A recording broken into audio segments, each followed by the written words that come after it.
There is a blank, kind of empty look that a young Gojo consistently has, which tells us all that we need to know about the childhood he had. A joyless childhood, countless assassination attempts, bounties on his head for over 100 million before he could even say his first words. The very balance of the Jujutsu world was altered when Satoru Gojo was born. Tons of curses went into hiding because of his mere existence. Many curses were forced to become stronger because of his presence. When I think of Gojo's power, I think of that confidence in which he says that he is the strongest. Because from the moment you begin this story, you never get the sense that he's lying. Then I think back to the first time he revealed his limitless ability to the special grade curse Jogo. Jogo is astonished at the difference between their strength. He is mesmerized when he discovers that he can only touch the infinity between them. That is Gojo. Gojo is touched when he wants to be touched, when he commands the space to do so. Gojo has this magnetic ability mashed with this magnetic personality. The weight of the Jujutsu world as we know it hinges on Gojo, the first sorcerer in 400 years to be born with the 6 eyes and a limitless technique. Flight, teleportation, a domain expansion that forces one to see and feel everything. And of course, hollow purpose. Satoru Gojo really is a god among sorcerers, among curses. Jujutsu Kaisen has Yuji as its protagonist, but so much of this story revolves around Gojo. Nobody can do anything without wondering where Gojo is or how his potential presence will affect any situation. The higher-ups of the Jujutsu world, this conservative faction, was also impacted nearly 30 years before the start of this series by the birth of this child. Being a part of one of the big 3 families meant immediate enrollment into Jujutsu High, and being a young prodigy, being essentially the chosen one, gave Gojo a massive burden to carry at such a young age. Gojo was assigned to missions that would have tremendous ramifications for the future of the Jujutsu world at 15, 16 years old. The most dangerous missions weren't going to his superiors, they weren't going to adults, no, they were going to this child. People like Tengen were asking specifically for him. Simply because Gojo inherited these abilities meant that he was immediately appointed as the role of the protector of the Jujutsu world as we know it. So he would become partly responsible for its successes and entirely responsible for its failures. When Yuta manifests Rika in Volume 0, the higher-ups condemn Gojo. Any misstep by Sukuna by the way of Yuji, the pressure is on Gojo. Couple that weight with the numerous and countless attacks on his life since he was a child, Gojo's life is turbulent, to say the least. But a large part of who he is of course all of these experiences, but specifically what he went through as a teenager would fundamentally alter Gojo's future, and the way he approaches his life. No one would have a more significant impact on his future than Suguru Geto. The contrast between these two is fascinating. From the physical to the mental, their upbringing, their abilities, Geto and Gojo couldn't be more different, and it makes their relationship intriguing. Geto never looked at Gojo the same way everyone else did. Geto forced the white-haired sorcerer to be better, challenging him intellectually, challenging him physically, and they even got into plenty of fights with each other. And I think Gojo respected that a ton. That there was someone out there who ignored his lineage, who ignored that title, but who was also strong enough to match it in his mind. Gojo found an equal, but most of all he found a true friend, his one and only best friend. And with Geto, he gained a different perspective on life. Gojo tends to look at things through a more self-centered lens. That doesn't necessarily define his morality, but I think the circumstances of his life, having been used and depended on his entire life, have led to a general worldview that sees strength as the most essential factor to do anything. Gojo doesn't worry about ideals or responsibilities like Geto does, and so all the decisions he makes based on how he feels, based on his own desire. Geto, on the other hand, tends to make decisions based on how his choices will impact others, constantly looking at the broader implications of what they, as Jujutsu sorcerers, do. While Gojo believes it is a pain looking out for the weak, Geto replies that protecting the weak is a societal responsibility that they have as Jujutsu sorcerers, and then goes on a tangent about how their choices impact the Jujutsu world. Gojo doesn't apply reasoning or responsibility to Jujutsu. He sees that as something weak people do. Geto constantly needs a reason to keep going, considering how repugnant his ability is, whereas Gojo's ability, while mentally and physically draining, isn't the filthy, murky technique that consuming cursed spirits is. He doesn't have to interact with humanity at its most vile. So that motivation, Geto constantly convincing himself that what he does is for a good reason, to protect the weak, and for the greater good, keeps him going. At this age, Gojo doesn't have any real reason to do things, but again, he doesn't like to add morality to Jujutsu, and yet he finds himself constantly doing the right thing. But things change for the two of them when Riko, the star plasma vessel, needed to be escorted to merge with Tengen. Regarding Riko, Gojo was initially quite apathetic to the girl, only doing it because it was asked of him. But over a short time protecting her, he quickly warmed up to the idea and to her. It's interesting because I think there is a lot of Riko that Gojo sees in himself. Here's a girl only a few years younger than him, and from the day she was born, she was seen as a candidate. Her fate was decided so early on in life, and when he meets her, she's not even a bit sad about what's about to happen to her. But that only masks her real sadness and fear. I think Gojo tends to hide much of his true desires and his feelings behind his charismatic personality. She's got all the bounties on her head, and still, she can keep going and enjoy her life, the little she has left. Like Gojo, she is objectified by the Jujutsu world. Her wants and her needs mean absolutely nothing, and she is nothing more than a tool for their world. Much like no one cares about the mental turmoil that Gojo has to live with, carrying such a massive responsibility. The more time Gojo spends with her, the more he can empathize with her and take initiative in her cause.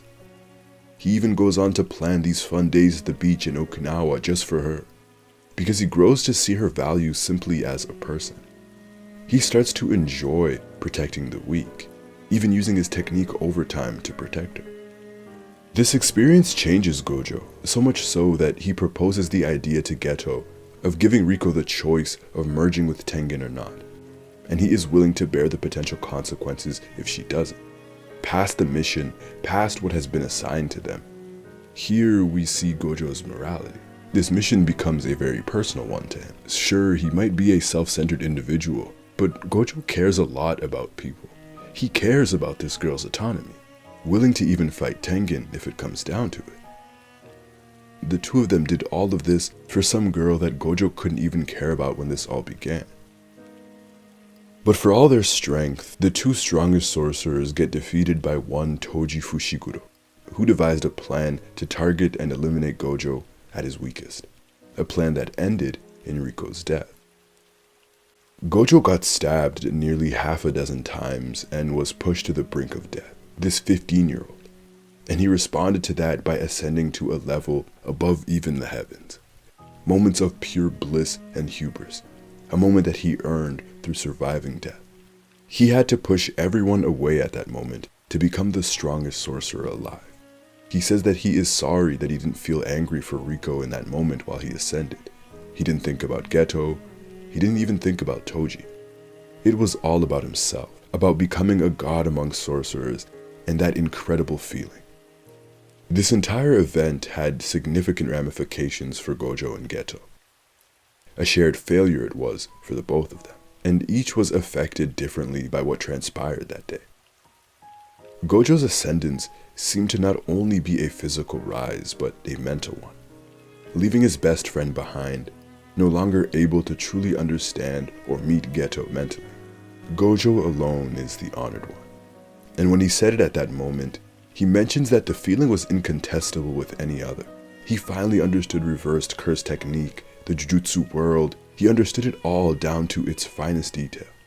And Satoru knew that he was head and shoulders above the rest of the world.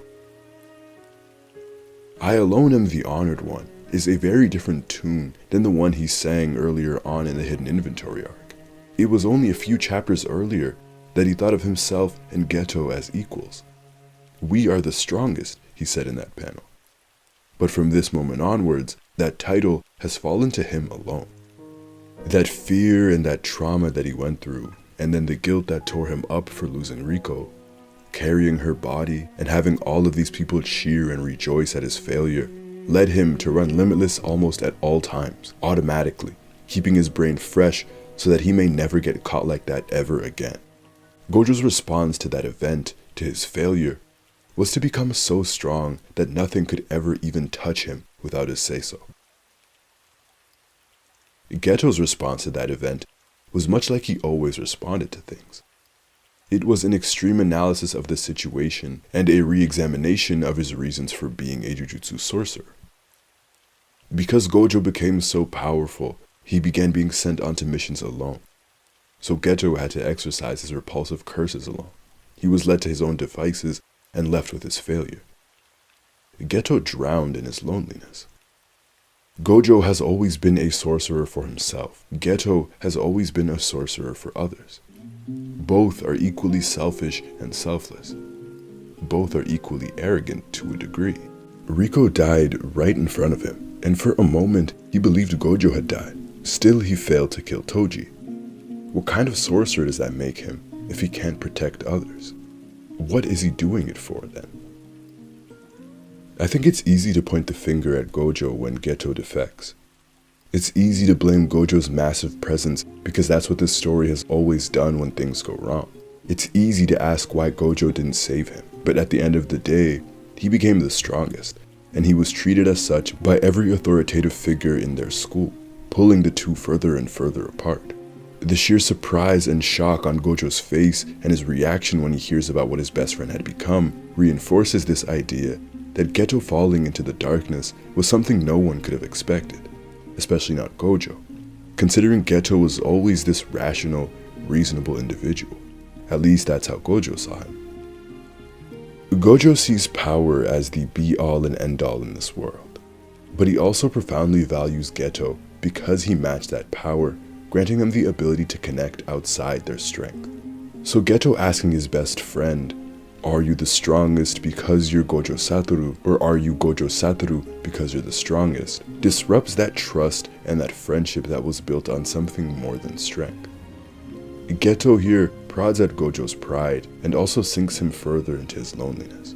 That's one part of Gojo's identity that he struggled with. He knocks Gojo down a peg with that one line, and he relegates him to a mere object of strength instead of a human, just like the rest of the Jujutsu world does.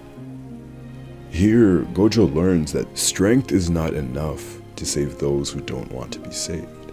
However, while he understands this, he still believes strength is a significant factor in one's path. I think Gojo believes that Geto felt left behind strength-wise, which is why Geto asked him that question. And so, when meeting Megumi, Gojo tells the child that strength is what will keep him from being left behind. Of course, here he doesn't fully understand Geto's fall from grace, but Gojo isn't entirely wrong.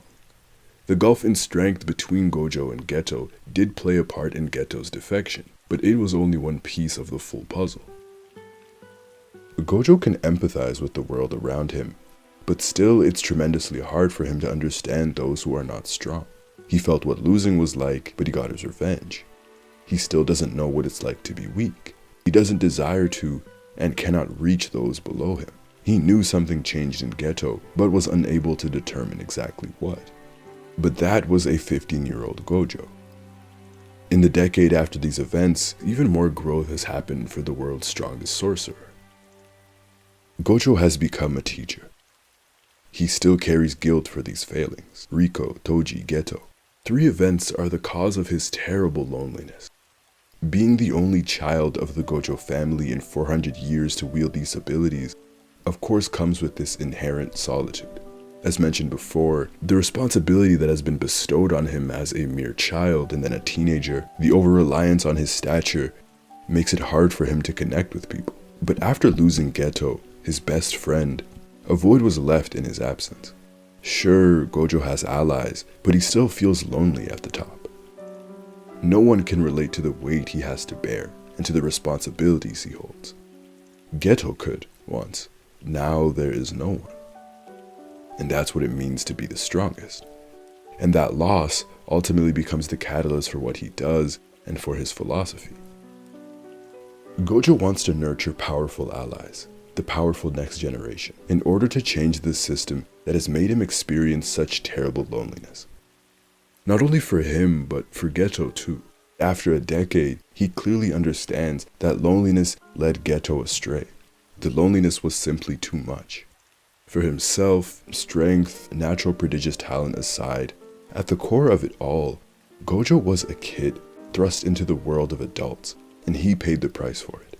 He feels responsible for these losses because he's always been responsible. The reason Gojo calls his youth the best years of his life is because he wasn't so disconnected, because he alone wasn't the strongest, because he had his best friend to share life with. So twice in the story, Gojo mentions to Yuta in Volume 0 and then to Yuji that he personally will not let the higher-ups take away the best years of their youth. The same way the higher-ups took his best years, the same way they took Geto's and Riko's.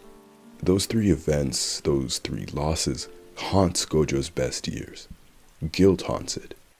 Gojo's desire to become a teacher can be directly linked to losing Geto. There is a sort of curse of strength that follows Gojo. The god complex he carries is both a flaw in his thinking and a result of the circumstances of his life. As mentioned, Gojo is generally unwilling to connect emotionally with those weaker than him, leading him further into solitude. So for Satoru, the people around him getting stronger, this desire for stronger allies, is the solution instead of the inverse. A part of him believes that that will cure his loneliness. But also, the goal is that none of the next generation will be as lonely as he was, because they will all have formidable allies and they will all be equals.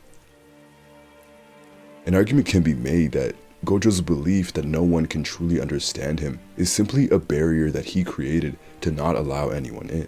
It's a deliberate choice that he made to separate and isolate himself instead of trying to make the effort to become understood and to form these great connections.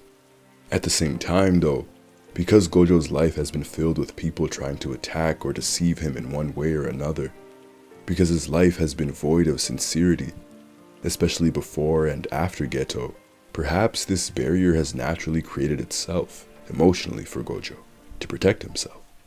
How do you connect with a man who has seen death and has risen past the heavens to defeat it? How do you connect with the most important man in the world? How do you relate to him? But all of their problems, all of it begins with the fundamental flaws of the Jujutsu world. The old guard, the conservative faction, the higher-ups who are desperate to maintain the current system that they live in. So many of their problems have been systemic in this series, and changing the crappy system, as he calls it, is Gojo's initial motivation that we are introduced to when this series begins.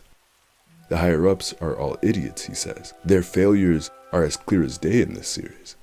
We look at how much weight they put into one's lineage, the power these big three families hold, the fact that they send out teenagers to do their bidding, the desire to execute anyone, mainly children, out of fear of their abilities instead of trying to harness them, use them for good. We also have to talk about the literal trading of children. And of course, the over-reliance on Gojo and strength as a whole. Their fear is understandable, but it causes stagnation in Jujutsu sorcerers and their development. They know that Gojo's mere presence, his existence, creates stronger curses, and yet they don't have anyone else to handle some of these massive issues. The one sorcerer they did have felt like he needed to carry the weight of the world on his shoulders. Gojo acknowledges that he could just kill all the higher-ups, but he realizes that similar people would simply fill the power vacuum in the future.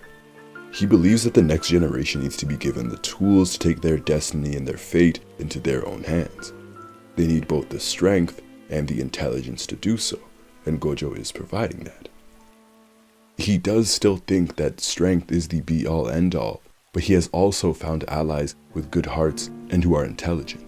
Gojo has worked tremendously hard over the past decade to build these strong allies who can stand alongside him.